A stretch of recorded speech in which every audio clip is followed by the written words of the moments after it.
আমি মানুষটা টিভির পর্দায় যাই থাকি, আমি মানুষটা টিভির পর্দার মতো এতটা খারাপ না। আলহামদুলিল্লাহ, আমি ছেলে মেয়ে নিয়ে আমার জীবন হলো এক অদ্ভুত যাত্রা, যেখানে সুখ দুঃখ একসঙ্গেই চলে। জীবনটা ছোট্ট হলেও মানুষ আশায় বাঁচে, যদিও সব আশা মানুষের পূরণ হয় না, তবে স্বপ্ন তো দেখে। গল্পটা ছোট পর্দার জনপ্রিয় জুটি আরশ তানিয়ার। যদিও এই মুহূর্তে ভালো নেই তানিয়া বৃষ্টির শারীরিক অবস্থা। ব্রেন টিউমার সার্জারিতে তার মৃত্যুর ঝুঁকি কমে গেলেও এই ইনজুরি কাটাতে বেশ বড়সড় একটা সময় কেটে যাবে, কিন্তু তবুও তার ব্যক্তি জীবন নিয়ে মানুষের কৌতূহলের শেষ নেই। তানিয়ার অসুস্থতার মাঝে আরশ খানের এক ফেসবুক স্ট্যাটাসের পরে তৈরি হয়েছে নানা জল্পনা কল্পনা।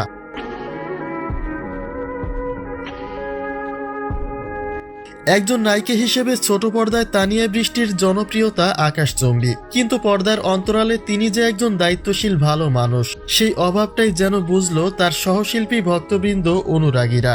এক তানিয়ার জন্য সকলেই দুই হাত তুলে মন খুলে আল্লাহ তাআলার নিকটে দোয়া চেয়েছেন, কেননা কোনো প্রস্তুতি ছাড়াই তিনি হুট করে অপারেশন টেবিলে চলে গেছেন। আর সেই মুহূর্তে ভক্তরা তাকিয়েছিল আরশ খানের দিকে।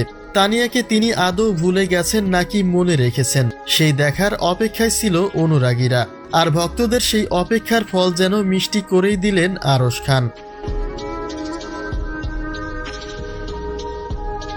আরশকে বিগত দিনের সময় ফিরে যেতে বলছেন তার ভক্তবৃন্দরা, অর্থাৎ তিনি যেন সেই জীবনটাতেই ফিরে যান, যেখানে তার সবকিছুতেই তানিয়া বৃষ্টি ছিল, যে তানিয়াকে ভালোবেসে কাছে টেনে নিয়েছিলেন আরশের মা।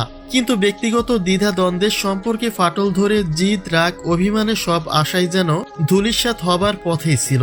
কিন্তু তানিয়ার এই অসুস্থতায় তানিয়ার জন্য দোয়া চেয়েছেন আরশের মা।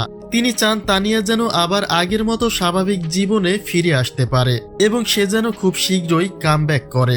তাই ভক্তবৃন্দ অনুরাগীদের বিশেষ অনুরোধ, আরশ তানিয়া যেন সেই জীবনটাতেই কামব্যাক করেন, যেখানে তারা দুজনেই ছিল দুজনের অতীত বর্তমান এবং ভবিষ্যৎ।